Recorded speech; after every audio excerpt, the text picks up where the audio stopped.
فاسعوا إلى ذكر الله وذروا البيع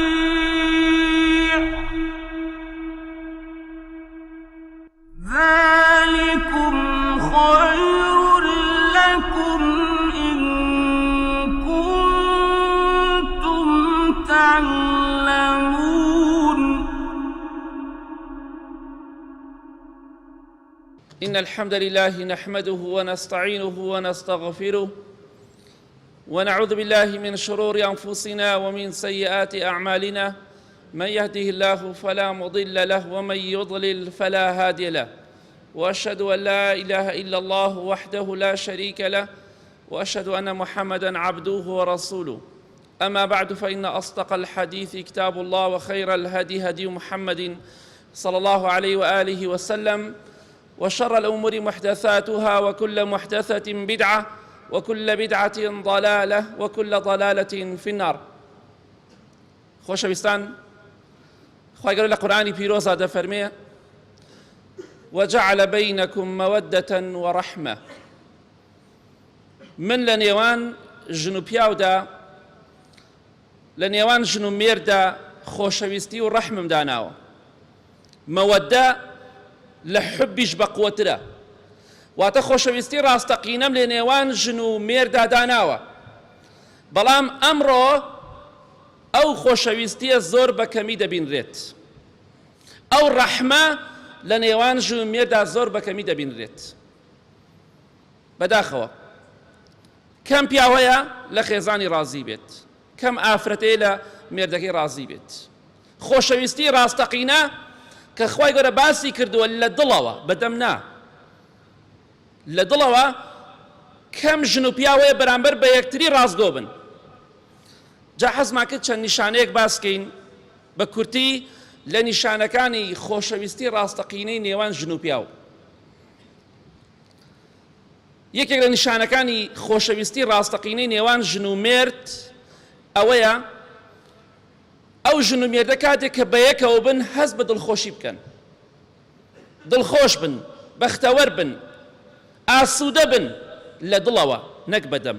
هەیە بەدەم گیانەکە لە ژێر و خیانەتکارە، قوربانی پیاوەکەی دەبێ، بەڵام خیانەتکارە لەگەڵ چەندەها پیاوە عەلاقەی هەیە. ئەو خۆشەویستیە ناخۆشەویستی دڵ.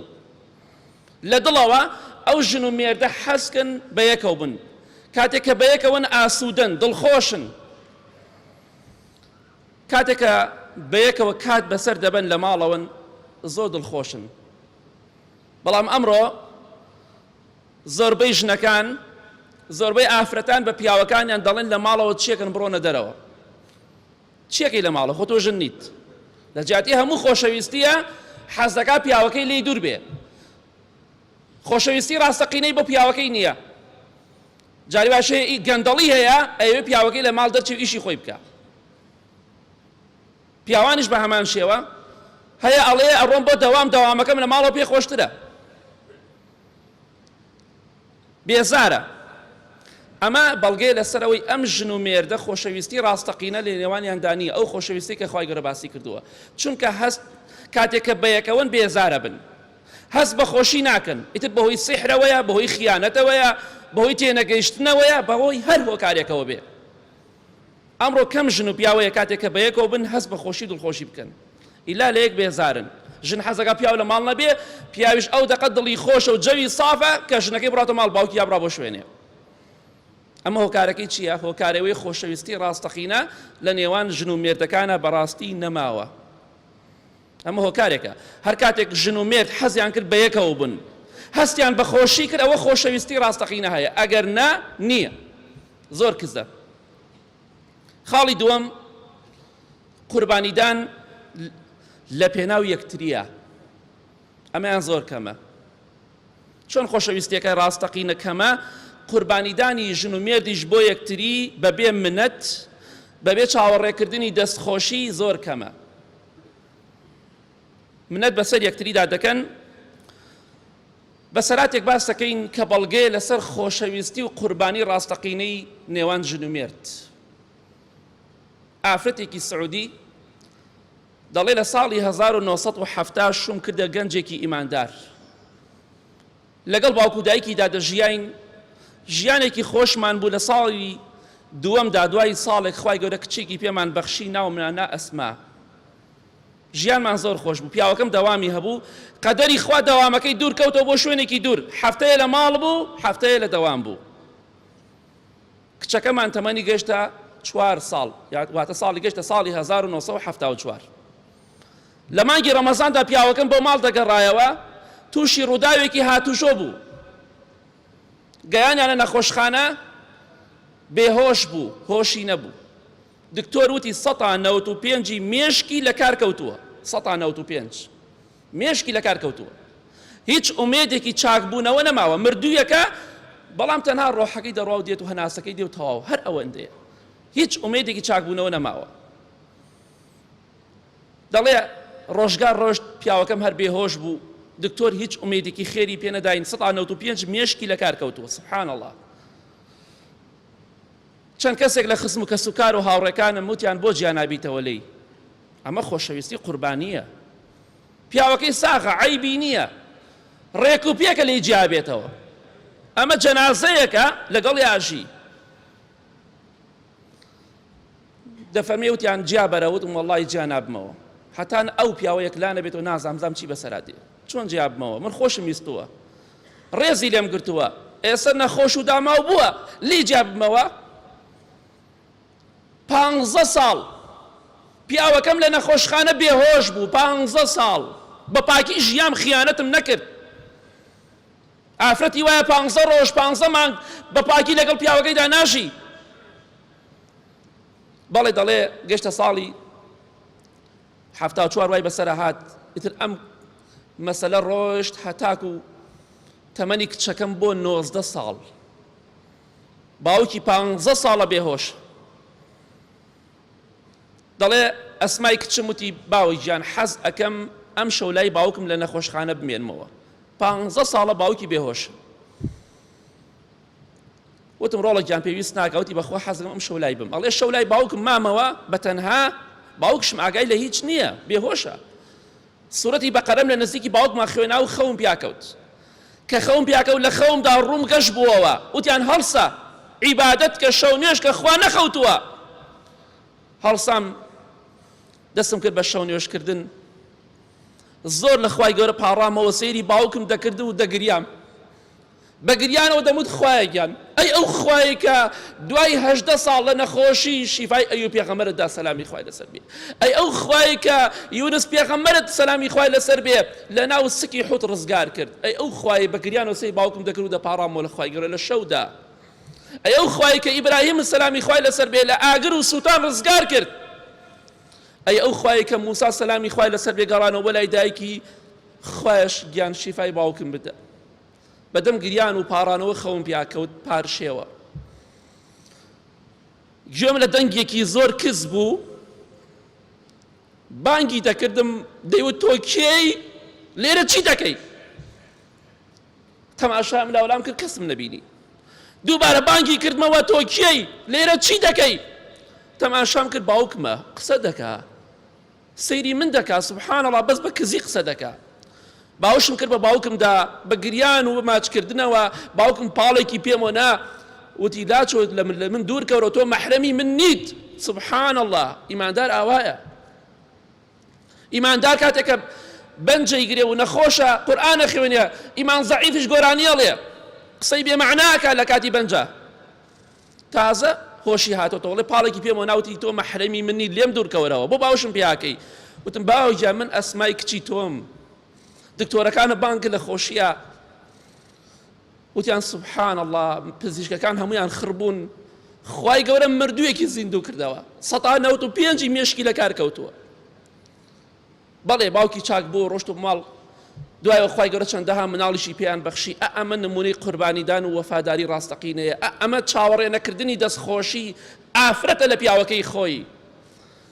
ئەم خۆشەویستی ڕاستەقینەیە، ئەم قوربانی ڕاستەقینەیە، ئەم هەستکردنی بەختەوەریە لە ناو ژن و مێردا ئەمڕۆ نەماوە بۆ یەکشتی فاشلە و ئیلا کەمێکیان نەبێت. یا ڕەبی خوایە خۆشەویستی و بەختەوەری بەناو خێزانەکان بگەڕێنێتەوە یا ڕەب العالەمین. خوایان هیدایەتمان بدەی. الحمد لله والصلاة والسلام على رسول الله وعلى آله وصحبه ومن والاه. خۆشەویستان، ڕازگۆیی لە قسە و کرداردا یەکێکە لە هۆکارەکانی خۆشەویستی، نیشانەکانی خۆشەویستی نێوان ژن و مێرد. ئەمڕۆ زۆرێک لە ژن و مێردەکان سیقەیان بە یەک نەماوە. پیاوەکە هەتا زیاتر سوێن بخواش زیاتر ژنەکە باوەڕی پێی نییە بە پێچەوانەیشەوە. هۆکارەکەی چییە؟ ئەوەندە دوو لە ڕێبەڕێستان درۆ کراوە لە نێوان ژن و مێردا. ژن درۆی کردووە لەگەڵ پیاوی خۆیدا، پیاو لەگەڵ ژنی خۆیدا، سەیرێکی سیقە و متمانە نەماوە. ئەم نەمانی سیقە و متمانەیە هۆکارێکە بۆی کە بزانین خۆشەویستی لە نێوان ئەو ژن و مێردەدا بەڕاستی نەماوە. پیاوی خۆیتی سیقەی پێ نییە، ژنی خۆیتی سیقەی پێ نییە. ئەمەش بەڕاستی بەرووبوومی ئیمان لاوازیە، بەرووبوومی بێتەقواییە، بەرووبوومی گەندەڵی و خیانەت و ناڕازگۆییە کە ژن و مێرد بگەنە حەدێکی ئاوا پیاو سیقەی بە ژنی خۆی نەبێ، ژن سیقەی بە پیاوی خۆی نەبێ، ئیتر تەواو. یعنی ئەو عایلەیە خوا ڕەحم مەگەر خوای گەورە ڕەحم کە ئەینا مناڵەکانیشان هەمووی فاشلە تەواو. چونکە ئەم ژن و پیاوە خۆیان سیقەیان بە خۆیان نییە، متمانەیان بە یەکتری نییە. پیاوەکەی ئاوا دەست لێ بە قورئانە یا ژنەکە سوێنی بۆ خوا باوەڕی پێ ناکە. ئەمە هیچ خۆشەویستی و ڕێزێک لە نێوان ئەم ژن و مێردەتان نەماوە. خۆ ئەگەر منداڵیش نەبێ، پێغەمبەری خوا فەرمێ صلی الله علیه وسلم منداڵ پیاو بێغیرەتەکە، پیاو ترسنۆکەکە. ئەگەر بەر منداڵ نەبێ، سوێن بەخوا ئێستا ڕێژەی تەلاق چەندێکە 50 ئەوە زیاد دەکات. ئەگەر لەبەر مناڵ نەبێ هەزارەها و ملیۆنەها ژن و پیا هەمووی لە یەکجیا بێتەوە. بەڵام چێ باجەکەی ئەدا؟ منداڵی داما و باجەکەی ئەدا. گردە ڤیدۆیەکم بینی زۆر حەزین و کاریگەر بوو، کچێکی مناڵە پرسیار لە مامۆسایەکی خۆی دەکات. ئەڵێ مامۆسا من دایک و باوکم لە یەک جیا بوونەتەوە. بە پورم ئەڵێم دایە و بە زاوەکەشمان ئەڵێم باوە، گوناحبار نابم چونکە نە دایکم نە باوک. مناڵی داما و باجەکەی ئەدا. بۆ یەک دوڕوو دەکەمە ئەو خوشکە بە ڕێزانەی کە لەگەڵ پیاوی خۆیان دەخراپن. دەڵێم پیاوی باش لە دایک و باوکت بۆ تۆ باشترە، لە براو کە سوکار بۆ تۆ باشترە. پیاوی نیمچە خراپ لە بۆڵە بۆڵی براژنەکەت باشترە کە بۆڵە بۆڵ بەسەر تا دەکات. لای پیاوێک بیکە کەمی ڕێز لێ بگرێ لەوە باشترە براژنێک یا زاوایەکی خراپت هەبێ منەت بەسەر تا بکە، بۆڵە بۆڵ بەسەر تا بکە. کاتێک سیقە و متمانە لە نێوان ژن و مێردا نەما خۆشەویستی نامێنێت. بەڕاستی کاتێک کە خیانەت ڕوویدا لە نێوان ژن و مێردا گەورەترین بەڵگەیە لەسەرەوەی کە ئەو دوو ئینسانە فاشلن، چونکە خیانەت لە یەکتری دەکەن. یەکێتر لە خاڵەکان کە زۆر گرنگە بەڵگەی لەسەر خۆشەویستی ڕاستەقینە ژن و مێرد عیب و عاری یەکتری بشارنەوە. خوشکە بە ڕێزەکان، ئەڕۆنە هەر شوێن و مەجلیسێکە و باسی عیبی پیاوەکانتان مەکەن. خوای گەورە دەفەرمێ هن لیباس لەکم و ئەنتم لیباس لەهن. ئەی پیاوان، ژنەکانتان پۆشاکن بۆ ئێوە، جلوبەرگن بۆ ئێوە، ئێوە جلوبەرگن بۆ ئەوان. جلوبەرگ عادەتی وایە عیب و عاری ئینسان دەشارێتەوە، کەم و کوڕەکانی لاشەی ئینسان دەشارێتەوە. ژن و پیاویش ئەگەر نەبوونە جلوبەرگ بۆ یەکتری، خۆشەویستی نەماوە لە نێوانیاندا. ئەمڕۆ زۆرێک لە ژنەکان و پیاوەکان حەیابەرن. خواخوایەتی پیاوەکەی غەڵەتێ بکە حەیای بەرێ، ژنەکەی غەڵەتێ بکە حەیای بەرێ. کاتێک کە تۆ حەیای ژنەکە و پیاوەکەی خۆت ئەبەی، بێگومان ناوچاوانی خۆشت دەگرێتەوە. خەڵک دەڵێن پیاوەکەی خراپە یا دەڵێن ژنەکەی خراپە. بۆیە بەداخەوە ئەمڕۆ چونکە خۆشەویستی ڕاستەقینە لە نێوان زۆربەی ژن و مێردەکانە نەماوە، ئەو پۆشاکەیش نەماوە. ژن و پیاوی لە چیا دەرەکەوێت؟ لە کاتی تنگانە. سە خەڵکێکی زۆر هەیە ئەڵێ ژنەکەم شازە، دەوەرە لە تنگانە بیبینم زانە شازە یا ناشازە. پیاویش بە هەمان شێوە. ژنی وایە دەیەها ساڵەکە پیاوەکەیدا هیچ کێشەیەکی نییە، بەڵام بچووکترین کێشە ڕوودا حەیای پیاوەکەی بات ئەوانە کە دەڵێن ژنەکانمان شازە دەی بەیانی بڵێ ژنم مارە بڕیەوە بزانە کۆڵانە لێ ناگرێ ئەو شازەکەی دەرەکەی بکاتە هەر بۆ نمونە خۆ کارێکی ناشەرعیت نەکردووە بەڵام بڵێ زینام کردووە احتیاطی ئەڵێ با ڕێک قسەی لێ بکەین ئەوە احتیاطیە شتی واز ڕووی داوە شاردنەوەی عیب و عاری یەکتری بەڵگەیە لەسەر خۆشەویستی ڕاستەقینە حیابردنی یەکتریش ناشرینکردنی یەکتری لە بەرچاوی خەڵکی بەڵگەی لەسەر نەمانی خۆشەویستی ڕاستەقینە ئەو خۆشەویستی خوا باسی کردووە نەماوە بۆیە ژن و پیا و حیا یەکتری دەبن لە کۆتاییدا دەڵێم خۆشەویستان ژن و مێردەکان هاوشێوەی یەکتری بیر بکەنەوە ئەگەر ژن و مێرد هاوشێوەی یەکتری فکریان کردەوە بیریان کردەوە مناڵەکانیشیان سەرکەوتوو دەبێت بەڵام هەر کاتێک باوک ویستی بە شێوەیە مناڵ بەخێوکە لەو لاودایکی دیفاعی لێکرد لە ناحەق و زوڵمە لە خراپەکاریە بێگومان ئەو مناڵە فاشل دەبێت ئەگەر خوا ڕەحمی لێ نەکا یەکێک لە گەورەترین هۆکاری فاشلبوونی عائیلە و خێزان ئەوەیە دایک و باوک متتەفیق نین لە بڕیارەکاندا مناڵەکەی خراپەی کردووە تاوانی کردووە ئیشی خراپی کردووە لەو لاودایکی دیفاعی لێکە بێگومان ئەم مناڵە هارە بێ ئەم مناڵە خراپە بێ ئەمە هۆکارێکی سەرەکی ئەگەر ئەو ژنە بەڕاستی پیاوەکەی خۆش بێ ئەوەی لەگەڵا ناکە